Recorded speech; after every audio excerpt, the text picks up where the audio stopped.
다 자리에서 일어나셔서 영과 진리로 하나님을 예배하겠습니다. 먼저 사도신경으로 우리의 신앙을 고백하겠습니다. 전능하사 천지를 만드신 하나님 아버지를 내가 믿사오며 그 외아들 우리 주 예수 그리스도를 믿사오니 이는 성령으로 잉태하사 공정녀 마리아에게 나시고 본데오 빌라도에게 고난을 받으사 십자가에 못 박혀 죽으시고 장사한 지 사흘 만에 죽은 자 가운데서 다시 살아나시며 하늘에 오르사 전능하신 하나님 우편에 앉아 계시다가 저리로서 산자와 죽은 자를 심판하러 오시리라. 성령을 믿사오며 거룩한 공예와 성도가 서로 교통하는 것과 죄를 사하여 주시는 것과 몸이 다시 사는 것과 영원히 사는 것을 믿사옵나이다. 아멘. 지존하신 주님 앞에 찬양하며 나아가겠습니다.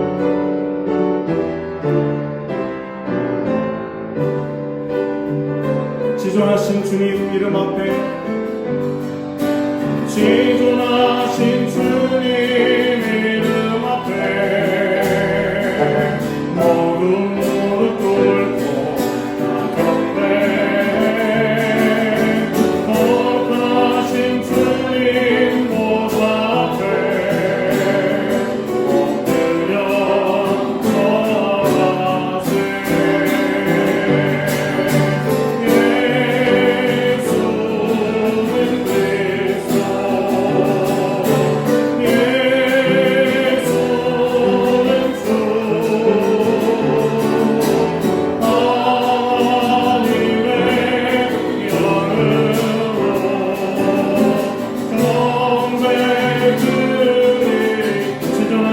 주님 이름 앞에 지존하신 주님 이름 앞에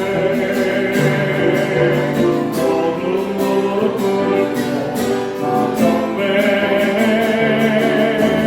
거룩하신 주님 보좌 앞에 엎드려 절하세. 예수는 그리스도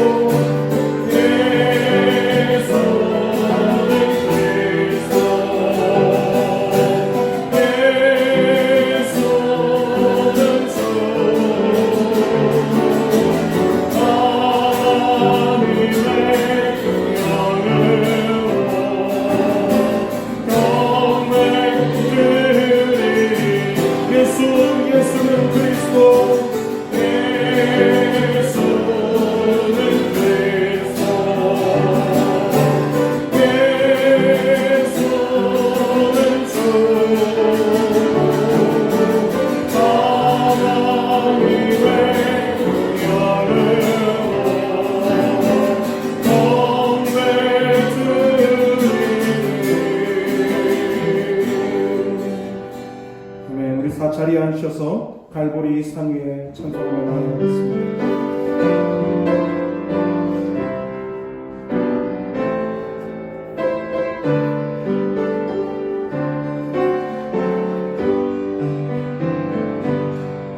갈보리 산 위에 십자가 섰으니 주가 고난을 당한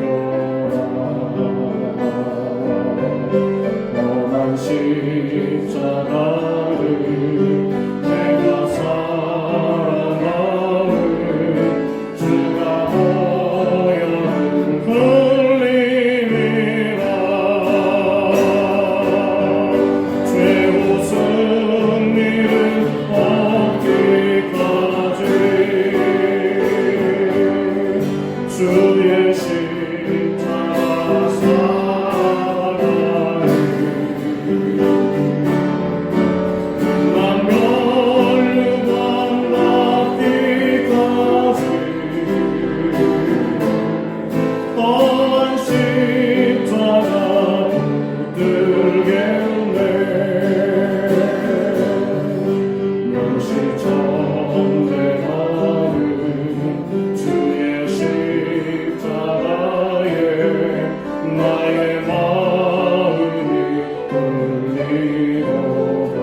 노여를 지나 하나님 품으로 노여를 지나 아버지 품으로 노여를 지나 하나님 품으로 한 걸음씩 나 준비한 주 보혈이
오늘의 예배를 위해서 특별히 종료주일을 맞아서 십자가를 지시기 위해 고난의 길을 걸어가시는 예루살렘으로 들어가시는 그 주님의 뒷모습을 바라보는 심정으로 이 시간 주님을 예배하고 찬양할 때 하나님 우리의 죄가 생각나게 하여 주시고 십자가 아래 우리의 죄를 묻게 하여 주시고 예수의 보혈로 정결하게 되는 예배가 되게 하시고 주님의 고난의 의미를 바로 깨달아 알며 그리고 우리의 삶 가운데 우리의 육체 가운데 그리스도의 남은 고난을 채워나가는 우리 각자요 우리의 가정이요 우리의 교회가 될 수 있도록 이 시간 예배를 위해서 함께 통성으로 기도하겠습니다. 거룩하신 아버지 하나님 오늘 종료주일을 맞아서 주님 앞에 예배하며 주님을 영화롭게 할 수 있도록 은혜를 베풀어 주시니 감사합니다. 그리스도의 보혈만이 우리의 죄의 문제를 해결할 수 있는 유일한 하나님의 방법임을 기억합니다. 십자가 지시기 위하여 예루살렘으로 올라가신 그 주님을 기억하는 예배가 되게 하여 주시고 예수의 십자가에 우리의 십자가를 함께 묵과하고 우리의 정과 욕심을 십자가에 함께 매다는 귀한 시간이 되게 하여 주시고 우리에게 말씀하여 주시고 우리의 죄를 보게 하시고 하나님의 그 구원의 은혜를 경험하는 귀한 시간이 될 수 있도록 인도하여 주시옵소서. 하나님 아버지께서 우리의 예배를 받아주실 뿐만 아니라 예배 가운데 임하여 주시고 우리를 만나주시고 우리를 새롭게 하여 주셔서 보혈의 능력으로 우리를 새롭게 하시고 우리에게 그 구원의 은혜의 그 감정으로 충만하게 하여 주셔서 코로나19로 어지럽고 혼란스러운 이 세상 속에서 그의 공로를 의지하는 믿음으로 걸어갈 수 있는 우리 모두가 되게 하여 주시고 그리스도의 남은 고난 우리 육체 가운데 채우는 아버지 하나님의 놀라우신 구원의 신비를 경험하는 깨닫는 우리가 되게 하시고 우리의 가정이 되게 하시고 우리 한사람 교회가 될 수 있도록 인도하여 주시옵소서. 주님께서 우리 예배를 받아주시기를 원하오며 사랑이 많으신 예수님의 이름으로 기도드리옵나이다. 아멘. 천지 만물과 역사의 주관자 되시며 우리 인생들을 지극히 사랑하시는 하나님 아버지의 거룩하심과 사랑하심에 경배와 감사를 올려드립니다.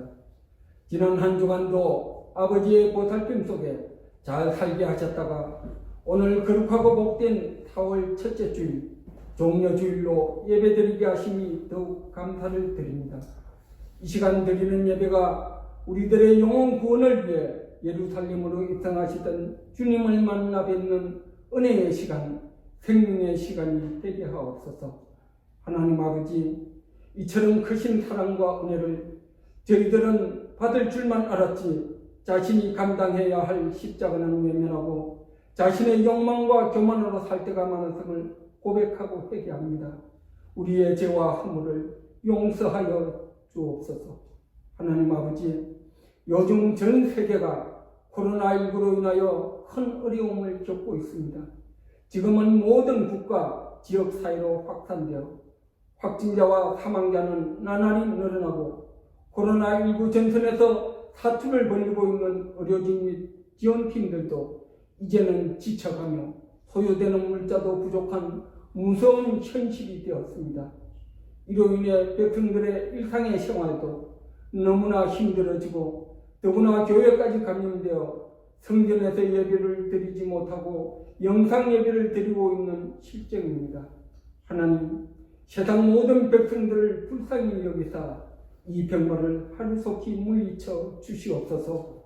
힘들어하는 백성들 위로하여 주시고 지쳐가는 의료진들에게 힘과 능력을 주시어 코로나19가 완전히 퇴치되는 치유의 은혜를 내려 주시옵소서. 그리하여 모든 백성들이 평온의 일상생활을 되찾게 하시고 믿음의 백성들이 성전에 함께 모여 얼굴을 마주보며 예배 드릴 수 있도록 은혜를 베풀어 주시옵소서. 또한 4월 15일은 국회의원 선거날입니다. 하나님 보시기에 합당한 주의 일꾼들이 많이 선출되어 국내외적으로 많은 어려움을 겪고 있는 이 나라를 바르게 끌게 하옵소서.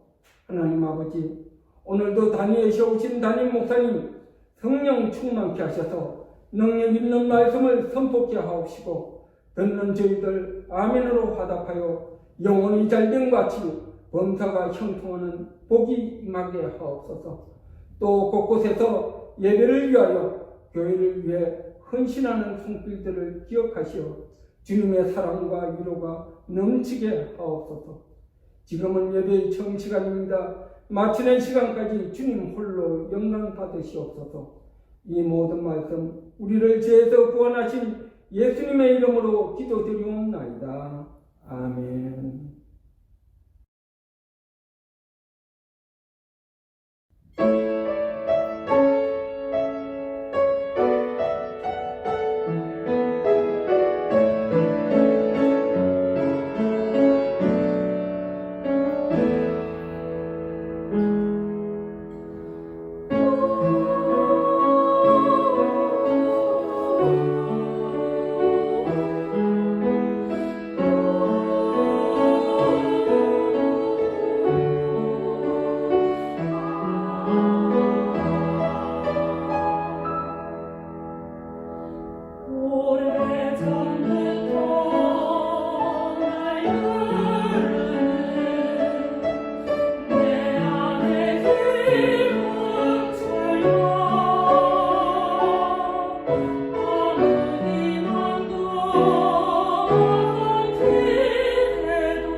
교회 소식을 말씀드리도록 하겠습니다.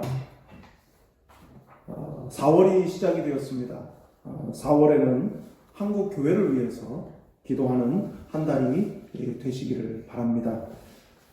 그렇지 않아도 코로나19로 인해서 많이 어지럽고 어수선한 가운데 있습니다. 그리고 때로는 교회가 하마평의 중심에 오르는 그런 상황이기도 합니다. 잊지 마시고 4월 한 달은 한국교회를 위해서 기도하시기를 바랍니다.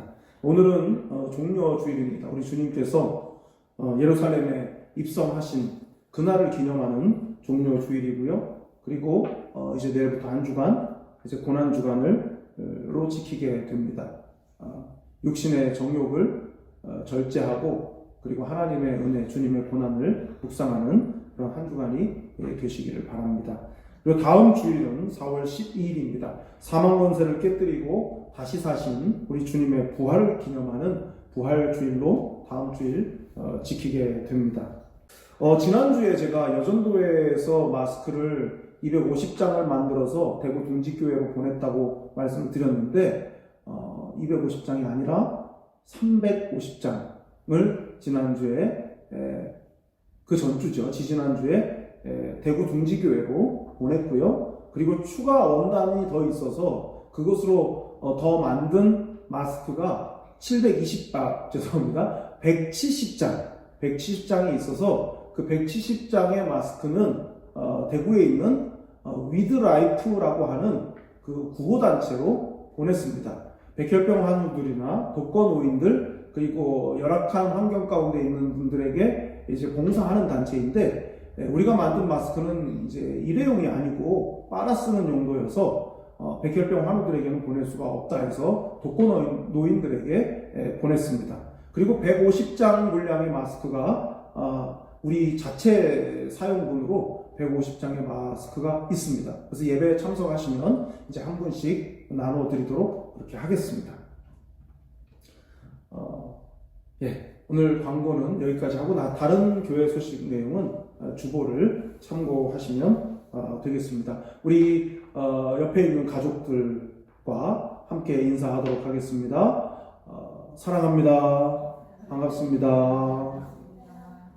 예수님이 예루살렘으로 입성하셨습니다. 네. 4월에 필독서를 빠뜨렸는데요. 이거 소개하도록 하겠습니다. 김동호 목사님의 패스오버라는 제목의 책입니다. 성경은 이제 6월절 그 패스오버인데 제 목사님이 암에 걸리셔가지고 이제 다른 분의 아픔에 대해서 이렇게 생각하시면서 쓴 글인데요. 김동호 목사님 잘 아실 테니까 읽으시면 도움이 많이 될 것 같습니다. 오늘 우리에게 주실 말씀은 여호수아서 9장 16절에서 27절까지의 말씀입니다. 구약성경 333쪽에 있는 여호수아서 9장 16절부터 27절까지의 말씀을 제가 봉독하겠습니다. 그들과 조약을 맺은 후 사흘이 지나서야 그들이 이웃에서 자기들 중에 거주하는 자들이라 함을 들으니라. 이스라엘 자손이 행군하여 셋째 날에 그들의 여러 성읍들에 이르렀으니 그들의 성읍들은 기브온과 그비라와 부에롯과 기럇여아림이라. 그러나 회중 족장들이 이스라엘의 하나님 여호와로 그들에게 맹세했기 때문에 이스라엘 자손이 그들을 치지 못한지라. 그러므로 회중이 다 족장들을 원망하니 모든 족장이 온 회중에게 이르되 우리가 이스라엘의 하나님 여호와로 그들에게 맹세하였은즉 이제 그들을 건드리지 못하리라. 우리가 그들에게 맹세한 맹약으로 말미암아 진노가 우리에게 임할까 하노니 이렇게 행하여 그들을 살리리라 하고 우리에게 이르되 그들을 살리라 하니 족장들이 그들에게 이른 대로 그들이 온 회중을 위하여 나무를 패며 물을 깃는 자가 되었더라. 여호수아가 그들을 불러다가 말하여 이르되 너희가 우리 가운데에 거주하면서 어찌하여 심히 먼 곳에서 왔다고 하여 우리를 속였느냐. 그러므로 너희가 저주를 받나니 너희가 대를 이어 종이 되어 다 내 하나님의 집을 위하여 나무를 패며 물을 깃는 자가 되리라 하니 그들이 여호수아에게 대답하여 이르되 당신의 하나님 여호와께서 그의 종 모세에게 명령하사 이 땅을 다 당신들에게 주고 이 땅의 모든 주민을 당신들 앞에서 멸하라 하신 것이 당신의 종들에게 분명히 들리므로 당신들로 말미암아 우리의 목숨을 잃을까 심히 두려워하여 이같이 하였나이다. 보소서 이제 우리가 당신의 손에 있으니 당신의 의향에 좋고 옳은 대로 우리에게 행하소서 한지라. 여호수아가 곧 그대로 그들에게 행하여 그들을 이스라엘 자손의 손에서 건져서 죽이지 못하게 하니라. 그날에 여호수아가 그들을 여호와께서 택하신 곳에서 회중을 위하며 여호와의 제단을 위하여 나무를 패며 물을 깃는 자들로 삼았더니 오늘까지 이르니라. 아멘.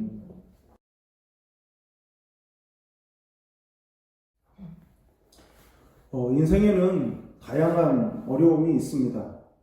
상황이 어렵지 않았다면 하지 않았을 그럴 실수를 어려움을 만났기 때문에 하게 되는 경우들이 많이 있습니다. 참 안타까운 일이죠.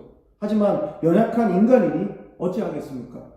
다른 분의 경험을 이야기하는 것이 좀 조심스럽지만 오늘 설교와 맥이 통하는 부분이 있어서 말씀을 드리려고 합니다.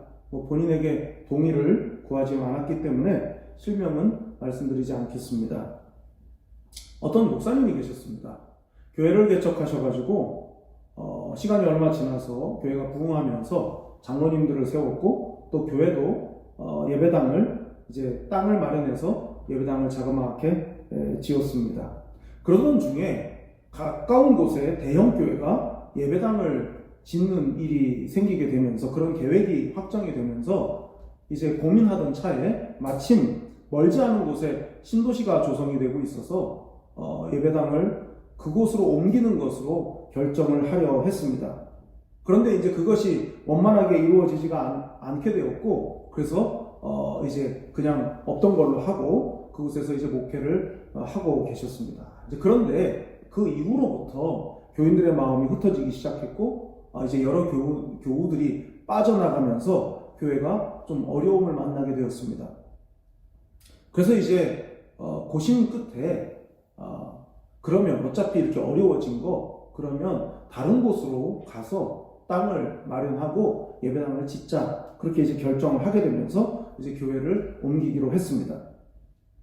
그리고 우여곡절 끝에 이제 제3의 지역으로 장소를 옮기면서 예배당을 지으려고 이제 했는데요.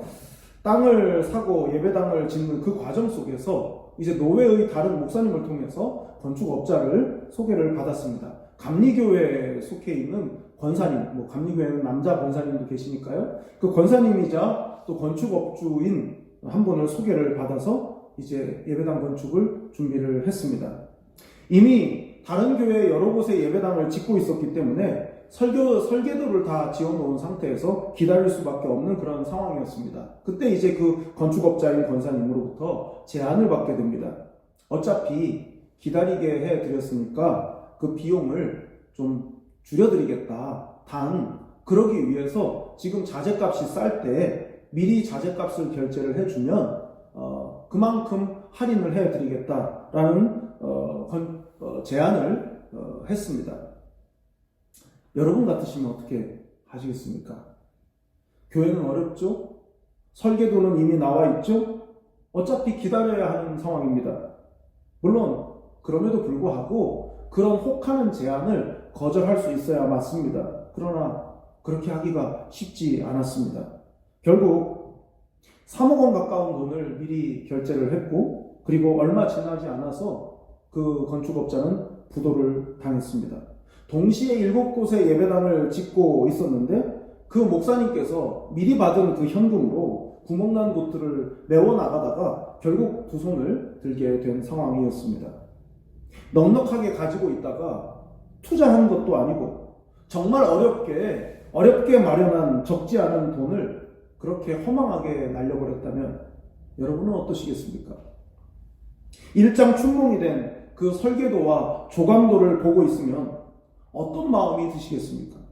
스스로 자괴감이 드는가 하면 사기친 그 업자에 대해 미운 마음이 들었을 것이고, 그것이 발전하면은 하나님을 향해서도 원망하는 생각이 들지 않겠습니까? 다 말씀드릴 수는 없습니다만 어이없게도 사기를 친 그 권사님은 자신의 구명을 위해서 탄원서까지 그 목사님께 부탁을 했습니다. 그리고 그 목사님은 또 그 탄원서를 또 써주셨습니다. 그리고 얼마의 시간이 흘러서 수감 생활을 마치고 나왔습니다. 예전에 그 부유한 모습은 오간되었고 추레한 모습으로 찾아와서 인사를 했습니다. 그런 그 모든 과정의 결론으로 그 목사님이 이런 말씀을 하셨습니다. 내가 예배당을 짓기 위해서 안 쓰고 못 먹으면서 돈을 모았는데 그 돈으로 우리 교회는 못 지었지만은 짓고 있던 다른 교회의 교회당을 지었으면 됐다. 그러고는 하나님을 원망하지도, 그리고 그 업자를 미워하지도 않으셨습니다. 그 후로도 그 권사님은 계속 무슨 날이 되면 죄인의 모습으로 찾아와서 그 목사님께 인사를 했고, 그리고 얼마간의 시간이 지난 뒤에 조그마한 건어물 가게를 차렸습니다. 그리고 나중엔 장로가 되었습니다. 솔직히 저는 제가 그 입장이 되면 그 목사님처럼 할 수 있을까 싶습니다. 다른 것은 잘 모르겠지만 두 가지는 확실합니다. 속은 목사님이 잘못했다는 것이고, 둘째로 속은 것은 잘못이지만 그 일로 인해서 하나님께 부끄러울 짓은 하지 않았다는 것입니다. 우리가 누군가에게 속거나 억울한 일을 당하면 아무리 내 실수가 있다 해도 그건 잘 보이지 않습니다. 그리고 속인 사람, 나를 어렵게 하고 나를 불편하게 만든 그 사람의 잘못만 생각하면서 그걸 드러내는데 에너지를 씁니다. 그게 본능이고 지극히 일반적인 사람의 모습 아니겠습니까? 그럼에도 그걸 넘어설 수 있는 힘이 있습니다. 무엇일까요? 하나님을 두려워하는 마음입니다. 내 실수로 평생의 소원이 좌절됐지만은, 그래서 누군가의 소원이 이루어졌다고 생각하고 그것을 받아들일 수 있는 게 그게 하루아침에 저절로 되는 것이 아닙니다. 성질대로 고소고발하고 옳고 그름을 가려내는 것으로 내 잘못이 아니라는 것을 입증하고 싶은 마음이 굴뚝 같지만, 나 살자고 하나님의 영광을 가릴 수는 없다 하는 그 마음을 여러분은 이해하실 수 있겠습니까? 지난주 우린 곰팡이 핀 빵을 들고 먼 곳에서 왔다고 이스라엘을 속여서 화친조약에 사인을 하게 만든 기브온 사람들의 사기극을 보았습니다. 모든 걸 다 기획, 작정하고 속인 그들을 살짝 의심해 보기도 했지만은 여지없이 속아서 순식간에 화친조약을 맺고 말았습니다. 오늘은 바로 그 후에 벌어진 일들을 살펴보면서 몇 가지 교훈을 얻으려고 합니다. 첫 번째로 생각해 볼 것은 실수를 실수로 덮지 말아야 한다 하는 것입니다. 16절과 17절을 함께 보겠습니다. 시작. 그들과 조약을 맺은 후 사흘이 지나서야 그들이 이웃에서 자기들 중에 거주하는 자들이라 함을 들으니라. 이스라엘 자손이 행군하여 셋째 날에 그들의 여러 성읍들에 이르렀으니 그들의 성읍들은 기브온과 그비라와 부에롯과 기럇 여아림이라. 아멘. 성경이 얼마나 충분합니까? 제 표현이 좀 이상합니까? 그런데 정말 그렇게 생각이 됩니다. 성경이 인간을 보여주는데 얼마나 충분합니까? 모든 게 다 들어있다고 해도 과언이 아닙니다. 사기를 치는 인간의 모습과 사기 당한 인간의 모습이 다 들어있지 않습니까? 불쌍하고 애처로워서, 게다가 멀리서 왔으니 확신하자고 하는 그들의 제안을 못 받아들일 이유가 없다고 생각했던, 더군다나 하나님의 이름까지 들먹이니까 어떻게 그들을 직멸할 수 있었겠습니까? 안 그래도 되는 게 가나안 사람이 아니라고 하는 증거까지 있으니까 빡빡하게 굴 이유도 없는 것 아닙니까? 그런데 조약을 체결하고 난 다음에 사흘이 지났을 때쯤에 이상한 소문이 들립니다. 멀리서 온 게 아니었단 말이죠.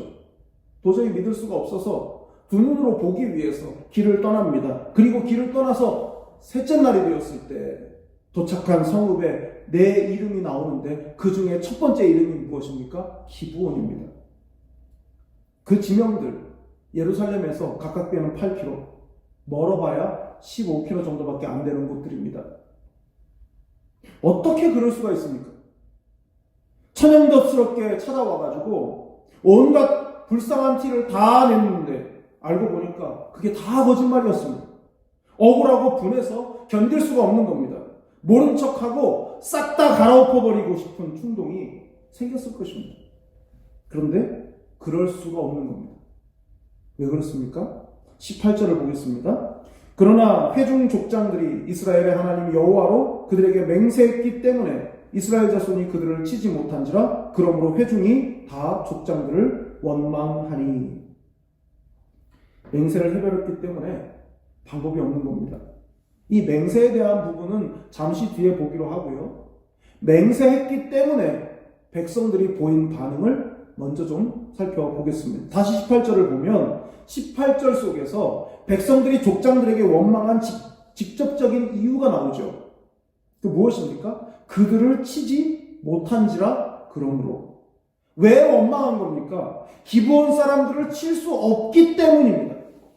속은 것을 알고는 쳐야겠다 싶었지만 그럴 수 없는 걸 바로 알아버렸기 때문에 억울하고 분함이 더 극대화된 것입니다.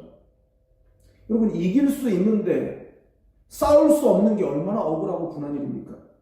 싸울 기회조차 날아가 버린 거니까 얼마나 더 분했겠습니까? 그러니 그 모든 분함과 억울함이 어디로 갑니까? 족장들에게로 간 겁니다. 흥미로운 것은 이 원망이라고 하는 말입니다. 이 원망이라는 말이 언제 많이 나왔습니까? 광야 생활을 할 때였습니다. 주로 어떤 상황일 때 원망했습니까? 감당할 만한 믿음이 없을 때 원망을 했었습니다. 광야가 힘들어서 견딜 수 없을 때 이러려고 우리를 끌고 나왔냐고 원망을 했었습니다. 믿음이 없기 때문에 했던 원망이죠. 그런데 이번에는 어떤 원망입니까? 왜 족장들이 하나님께 묻지도 않고 순전히 인간적인 생각으로 그렇게 사인을 해버렸냐고, 왜 하나님께 묻지 않았냐고 그렇게 원망을 한 것이죠. 출애굽 1세대와 2세대의 원망이 이렇게 다릅니다. 어쩌면 요단강을 건너고 여리고성을 앞에 두고 할례를 했던 일, 또 아간의 실패, 그 모습을 겪으면서 단기간에 어쩌면 성숙하게 되었는지도 모르겠습니다. 하지만 그렇다고 해도 원망은 좋은 것이 아니죠. 원망에도 메커니즘이 있습니다. 뜻하고 목표한 바가 이루어지지 않았을 때 책임론이 대두되는 게 상식 아니겠습니까? 물론 공동체의 틀 속에서 그렇습니다. 오묘한 대조를 이룹니다.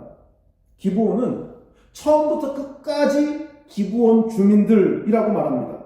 다른 족속들은 왕의 존재를 암시를 합니다. 왕이 있었다는 걸 이야기합니다. 그런데 처음부터 끝까지 기브온 사람들에 대해서는 기브온 주민들이라고만 말합니다. 마치 한 사람의 움직임처럼 조직적으로 움직였죠. 지난주 우리가 15절까지 보았지만은 거짓말하며 행색이며 그 모든 모습들이 마치 한 사람의 움직임처럼 조직적입니다. 그런데 리더에 대한 언급이 없습니다. 그런데도 어설픈 구석이 하나도 없지 않았습니까? 반면 이스라엘은 어떻습니까? 여호수아의 리더십은 점점 강해졌고 중간 리더들의 모습도, 족장들의 모습도 점점 권위가 있어지고 있었습니다. 그들이 주도해서 조약을 체결한 것 아니겠습니까? 그런데 불만이 쏟아져 나오고 원망을 하기에 이르렀습니다. 기브온 사람들은 시스템이 없는데 편안했고 이스라엘 사람들은 시스템이 있는데 불안했습니다. 우리가 많이 하는 착각 중 하나가 시스템이 우리를 편안하게 한다는 겁니다. 그렇지 않습니다. 시스템이 속도를 내게 하고 일사불란하게 하는 그런 힘이 있는 것은 사실이지만 그렇다고 해서 만능은 아니지 않습니까? 나라가 망할 때 시스템이 없어서 망하는 건 결코 아닙니다. 중요한 것은 실수를 관리할 수 있는 구심점이 무엇이냐 하는 것입니다. 기브온은 강력한 리더십을 가진 왕은 등장하지 않지만 멸절될 수도 있다고 하는 그 절박함이 서로를 품고 이해하게 만들었기 때문에 리더가 없었지만 한 사람처럼 움직일 수가 있었습니다. 어떤 사람은 곰팡이 핀 떡을 준비하고 어떤 사람은 연기력을 발휘해서 거짓말을 연습했을 것입니다. 조직적으로 보이지만 위에서 아래로 명령을 내려서 움직이는 그런 방식이 아니었습니다. 모두가 다 절박하니까 알아서 조심하고 알아서 맞추었을 것입니다. 반면에 이스라엘은 비록 유랑민족이었지만 어느덧 조직을 갖추기 시작했고 체계가 잡혀가고 있었습니다. 하지만 조직이 갖추어지고 나면 문제가 생겼을 때 원망의 메커니즘이 작동합니다. 누구에게 책임이 있는가를 따지게 됩니다. 교회도 마찬가지입니다. 누군가의 실수와 실패를 공동체가 어떻게 다루느냐에 따라서 원망의 메커니즘이 작동할 수도 있고 오히려 성숙의 계기가 만들어질 수도 있습니다.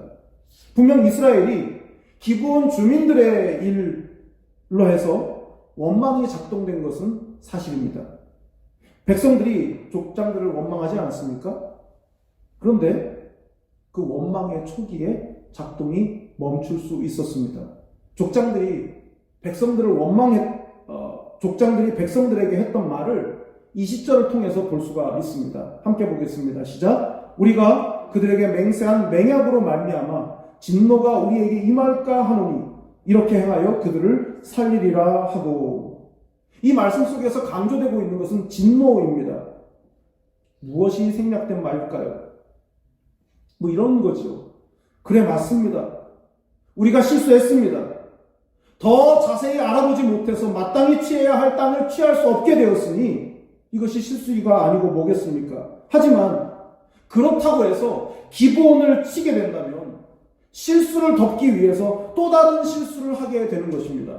그러면 하나님의 진노를 피할 수 없게 됩니다. 라고 족장들이 말한 것이죠. 단순 절도범이 왜 강도가 됩니까? 그 잘못을 가리기 위해서 더 큰 잘못을 하기 때문입니다. 다윗이 그랬죠. 밧세바 사건을 감추기 위해서 우리아 사건을 더 큰 잘못을 하게 됐습니다. 인간이 그렇습니다. 이스라엘의 족장들이 더 큰 실수를 하지 않고 초기에 진화할 수 있었던 것은 하나님을 두려워했기 때문입니다.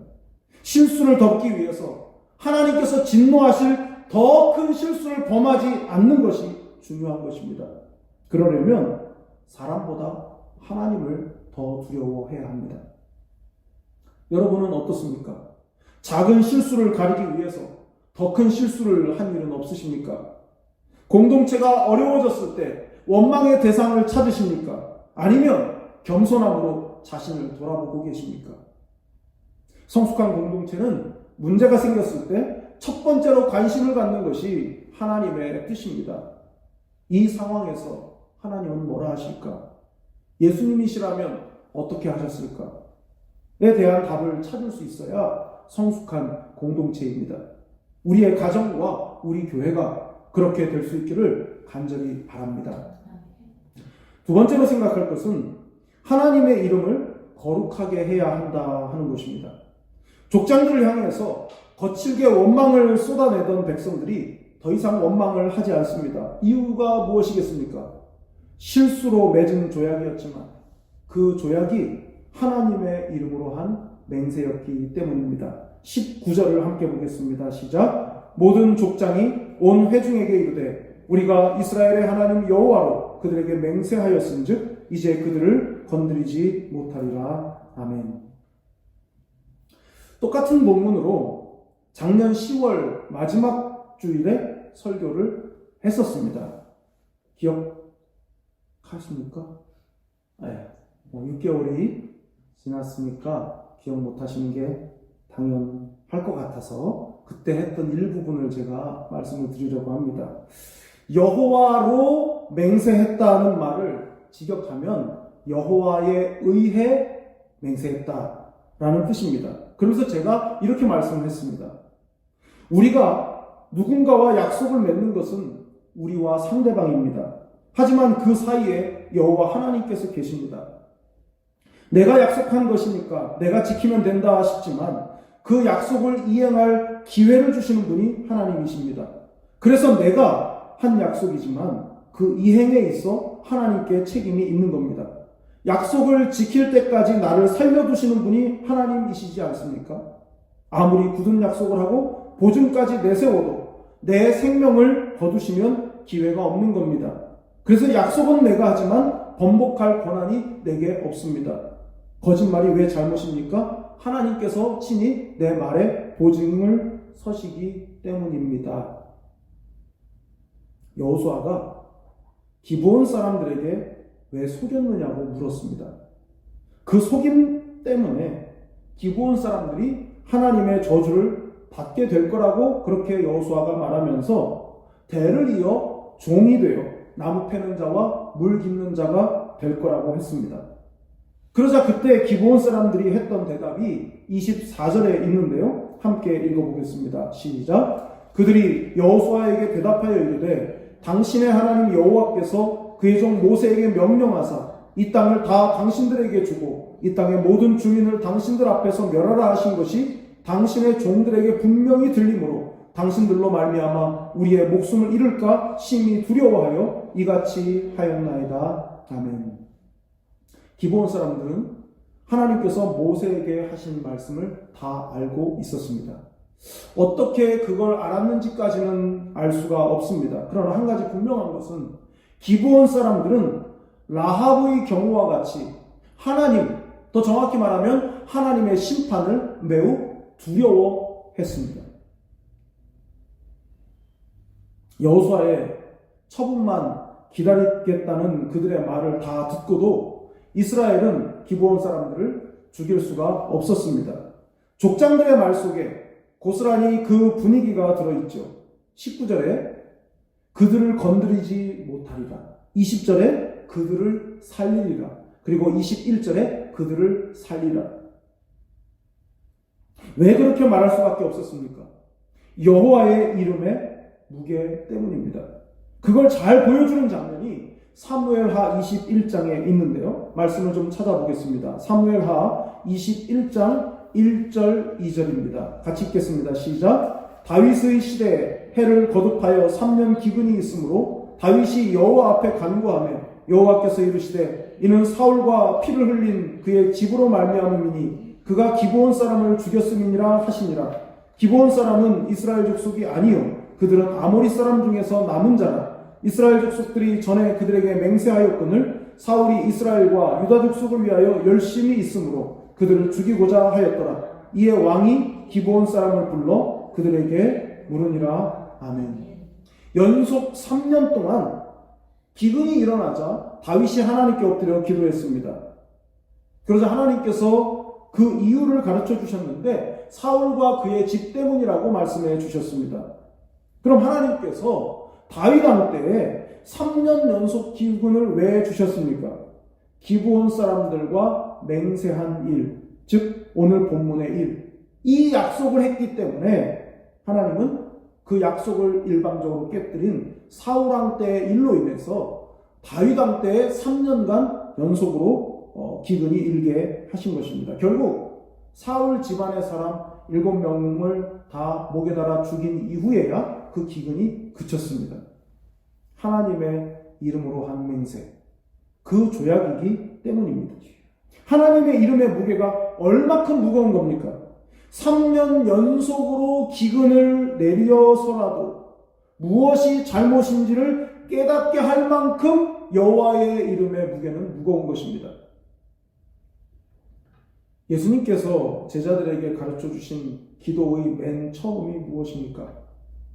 마태복음 6장 9절을 보면 하늘에 계신 우리 아버지여 이름이 거룩히 여김을 받으시오며, 이름이 거룩히 여김을 받으시오며가 수동형으로 되어 있습니다. 그런데 하나님의 이름이 누구에 의해서 거룩히 여김을 받는지는 생략되어 있습니다. 대부분 우리말 번역 성경들은 그 행위, 하나님의 이름이 거룩하게 되는 그 행위의 주체자가 하나님이시라는 것을 전제로 번역했습니다. 그래서 새로 바뀐 주기도문은 아버지의 이름을 거룩하게 하시며로 번역했습니다. 무슨 뜻입니까? 우리가 가진 능력으로는 감히 하나님의 이름을 거룩하게 할 수 없다 하는 겁니다. 하지만 하나님께서 연약한 우리를 통해서 하나님의 이름을 거룩하게 하실 수 있습니다. 에스겔서 36장 23절 말씀을 함께 보겠습니다. 시작. 여러 나라 가운데에서 더럽혀진 이름 곧 너희가 그들 가운데에서 더럽힌 나의 큰 이름을 내가 거룩하게 할지라. 내가 그들의 눈 앞에서 너희로 말미암아 나의 거룩함을 나타내리니 내가 여호와인 줄을 여러 나라 사람이 알리라. 주 여호와의 말씀이니라. 아멘. 이런 표현이 좀 건방지게 들릴지는 모르겠습니다만 이 말씀을 보면 하나님은 참 고집스러우십니다. 너희가 감히 내 이름을 더럽혀? 그럼 내가 내 이름을 어떻게 거룩하게 하는지 한번 봐봐. 나는 너희를 통해서 영광스러운 내 이름을 다시 되찾을 거야. 너희를 통해서 내 이름이 거룩하다는 걸 보여줄 거야. 여러분은 어떻습니까? 약속을 잘 지키십니까? 책임지지 못할 말과 약속 때문에 하나님의 이름을 더럽히지는 않으셨습니까? 그럼에도 불구하고 여러분을 통해 이름이 거룩히 여김을 받으신다는 걸 믿으십니까? 하나님은 우리 때문에 더럽혀진 이름을 우리를 통해서 회복하겠다고 말씀하십니다. 그래서 때문에를 통하여로 바꾸시는 하나님이십니다. 바로 그 하나님의 이름을 거룩하게 하는 여러분들이 다 되시기를 간절히 바랍니다. 마지막 세 번째는 거룩의 자리로 초대한다는 것입니다. 21절을 본문 21절을 보겠습니다. 시작. 무리에게 이르되 그들을 살리라 하니 족장들이 그들에게 이름대로 그들이 온 회중을 위하여 나무를 패며 물을 깃는 자가 되었더라. 아멘.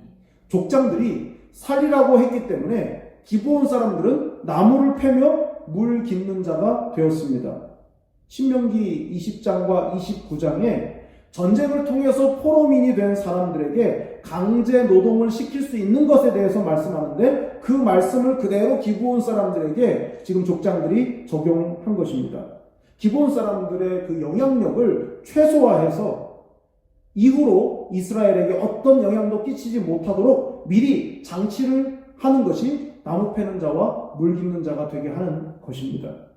자기들 입으로 종이라고 했으니까 그들이 이스라엘을 위한 종이 되는 것은 전혀 이상한 일이 아닙니다. 아니 그래야 합니다.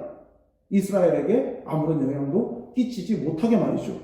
그런데 여호수아의 생각은 한 단계 더 나아갑니다. 27절을 보겠습니다. 시작. 그날에 여호수아가 그들을 여호와께서 택하신 곳에서 회중을 위하며 여호와의 제단을 위하여 나무를 패며 물을 깃는 자들로 삼았더니 오늘까지 이르니라. 아멘. 여호수아는 기브온 사람들을 하나님의 거룩하심에 영향을 끼치지 못하도록 하는 것을 넘어서 오히려 하나님의 거룩하심 가까이에서 누리며 경험하도록 그렇게 했습니다. 여호와께서 택하신 곳은 성막이고 후로는 성전이 되지 않습니까?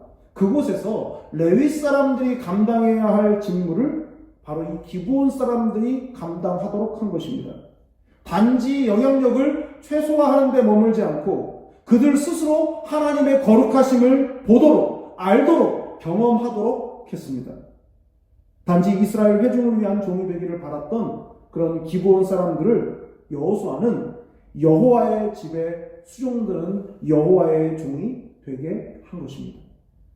종이라는 말이 이 에베드라는 말인데, 이 에베드라는 말은 말 그대로 종이라는 뜻도 있지만 예배자라는 뜻도 있습니다. 기브온 사람들은 가장 가까이에서 종으로 그리고 예배자로 살게 된 것입니다. 놀라운 것은 후에 남유다가 바벨론에 의해서 멸망하고 70년 동안 포로로 끌려가게 됩니다. 그 포로에서 70년이 다 찬 이후에 돌아오지 않습니까? 그때 돌아온 사람들 가운데 기브온 사람들이 있었습니다. 그래서 느헤미야 시대에 기브온 사람들이 성벽을 재건하는 공사에 참여합니다. 유다 사람들이 다 돌아온 게 아닙니다. 70년 바벨론에서 살면서 그냥 거기에 적응해서 돌아가면 뭐해 하고 남은 사람들도 있었습니다. 이 기브온 사람들은 안 돌아오는 게 좋은 거 아니겠습니까? 왜냐하면 종이었던 신분을 그냥 지울 수 있는 계기였습니다. 그런데 다시 돌아와서 다시 종의 삶을 삽니다. 하나님의 거룩함에 도전했던 기브온 사람들이 하나님의 거룩하심을 드러내는 도구가 된 것입니다. 이것은 결코 우연이 아닙니다. 저주가 축복이 된다는 걸 기브온 사람들의 역사를 통해서 알 수가 있습니다. 이스라엘의 실수는 실수대로 잘못이지만 이스라엘의 그 실수가 기브온 사람들에게 기회가 되게 하신 분이 바로 하나님이신 것입니다. 신현욱 목사님이란 분이 계십니다. 이분은 원래 신천지의 핵심 간부였습니다. 그런데 신천지를 빠져나왔고 신천지의 실상을 알리는데 가장 큰 역할을 했고 하고 있습니다. 실제로 신천지 교리를 가르치고 확립하는 역할을 했던 분이 바로 이 신현욱 목사님입니다.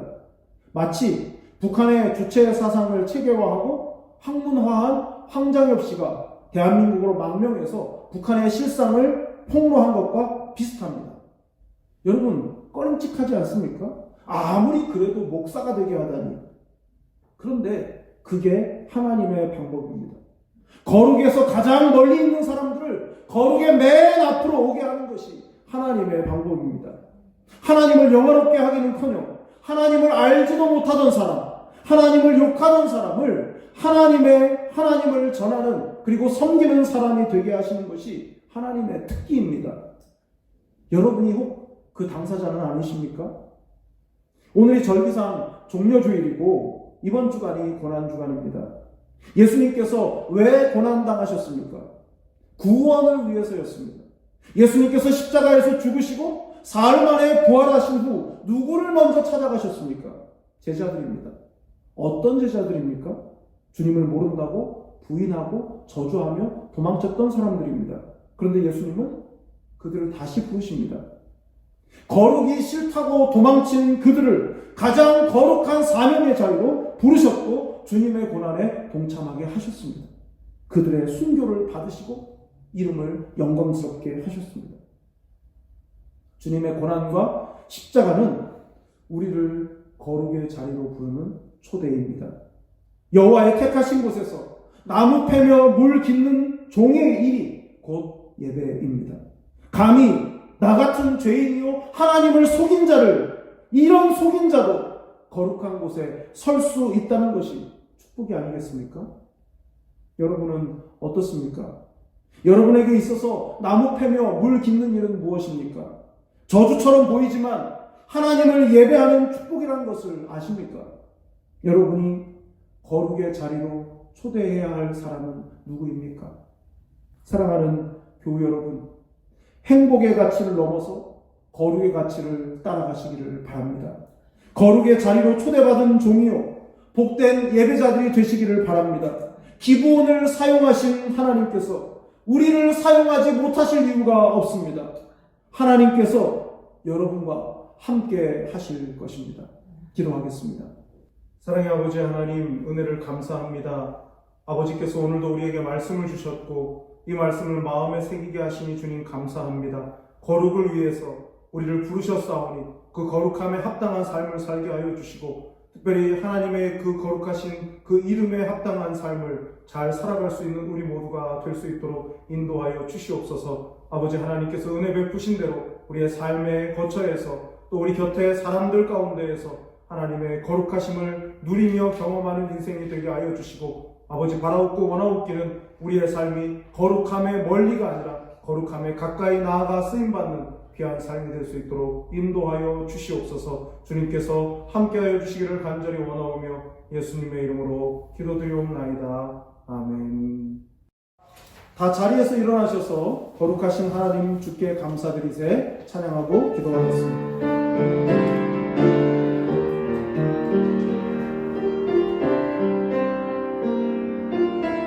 거룩하신 하나님 주께 감사드리세. 거룩하신 하나님 주께 감사드리세. 날 위해 이 땅에 오신 독생자 예수,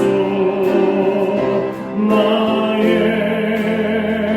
맘과 뜻 다해 주를 사랑합니다. 날 위해 십자가 지신 독생자 예수, 내가 약할 때 강함주로 강함할 때 우리를 고요케 하신 나의 주 감사. 내가 약할 때 강함주로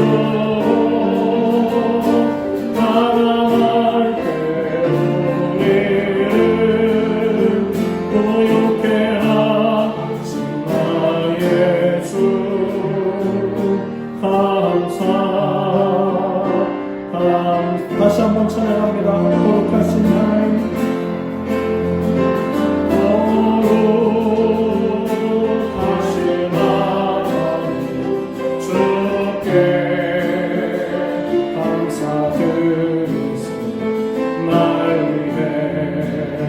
이 땅에 오신 독생자 예수, 나의 맘과 뜻 다해 주를 사랑합니다. 날 위해 십자가 지신 독생자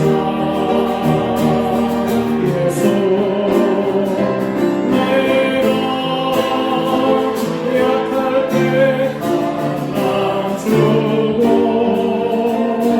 강함할 때 우리를 고요케 하신 나의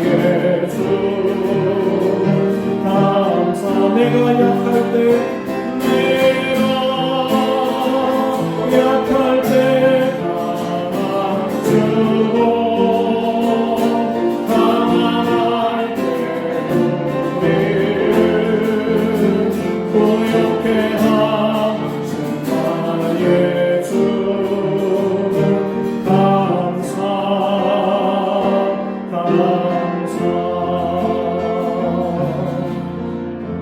이 시간 오늘 우리에게 주신 말씀을 생각하면서 기도하기를 원합니다. 우리는 연약하고 우리는 부족해서 때로는 하나님의 그 이름에, 그 영광스러운 그 이름의 무게를 잊어버린 채 책임지지 못할 말을 하고 약속을 어기는 일들이 비일비재합니다. 또 원망이 가득하고 감사보다 원망의 대상을 찾는 데 빠른 우리의 모습이 있습니다. 이 시간 주님 앞에 회개하면서 우리를 나무 패는 자와 물 깃는 자처럼 그렇게 버려진 종이 아니라 여호와의 집을 위하여서, 여호와의 회중들을 위해서 예배하는 자, 종된 자로 부르신 그 거룩하신 하나님의 뜻을 잘 받들며 갈 수 있는 우리 모두가 될 수 있도록, 우리의 가정이 될 수 있도록, 우리의 교회가 되고 한국교회가 되고 이민족이 될 수 있도록 간절한 마음으로 기도하겠습니다. 거룩하신 아버지 하나님, 하나님의 그 이름의 그 거룩한 이름의 무게를 인정하며 그 무게를 기억하며 말하며 또 행할 수 있는 우리가 되게 하여 주시고, 약속의 신실한 삶을 살아갈 수 있는 우리 모두가 될 수 있도록 인도하여 주시기를 간절히 원합니다. 내가 어떠한 말을 내뱉든 그 말의 주인이 하나님이시고 그 말의 보증자가 하나님이심을 기억하며 약속을 반드시 이행하는 것이 마땅한 도리라는 사실을 기억하며 여호와 하나님을 두려워하는 마음으로 성실하게 행할 수 있도록 인도하여 주시고, 아버지 하나님, 이 시간 주님 앞에 간절히 바라옵고 하나님의 이름을 더욱더 거룩하게 하는 삶을 살아갈 수 있도록, 나를 통하여서 하나님의 이름이 거룩하여지는 은혜를 경험할 수 있도록 인도하여 주시고, 세상 가운데서 아버지 하나님 거룩함을 이루어가는 나무 베는 자, 물 깊는 자의 모습으로 불러주셨지만, 그러나 예배자의 자리로 나아갈 수 있는 거룩한 사명자로 살아갈 수 있는 우리 모두가 되게 하시고, 우리의 가정이요 교회요 이민족이 될 수 있도록 인도하여 주시옵소서. 거룩을 이루어가며 거룩을 위하여 살아가는 사월한 날이 될 수 있도록 주님 도와주시고 인도하여 주시옵소서.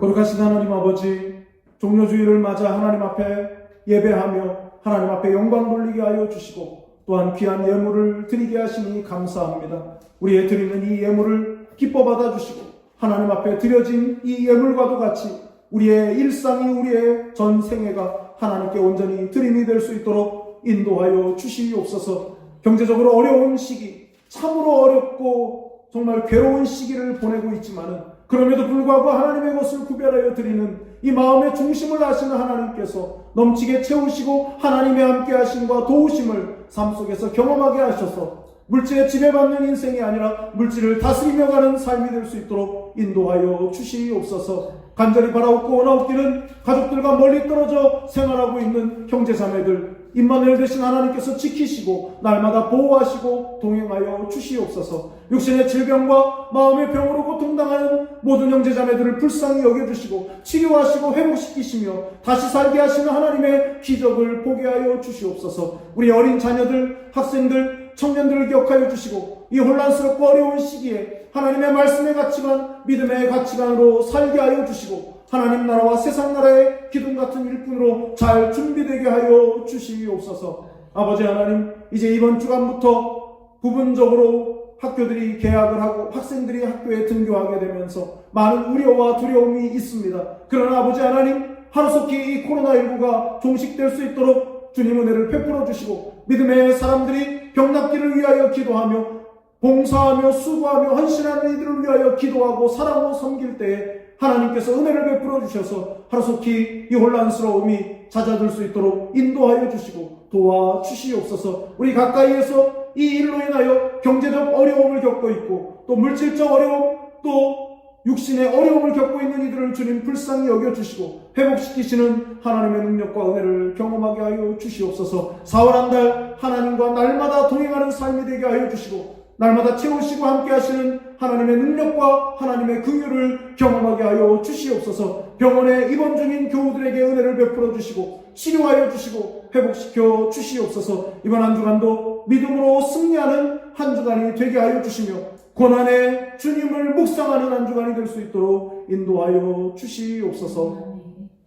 우리 주 예수 그리스도의 은혜와 하나님 아버지의 크고 놀라우신 사랑과 성령의 교통하심이 오늘도 우리 주님의 거룩하심을 기억하며 그 이름의 무게를 인정하며 매일매일의 삶 속에서 하나님의 거룩을 이루어가는 삶을 살기를 다짐하고 소망하는 사랑하는 한 사람교회 모든 성도들과 그 가족들과 행하는 모든 일들 위에, 교회 위에, 이 나라의 민족과 온 세계 위에 영원토록 함께 있을지어다. 아멘.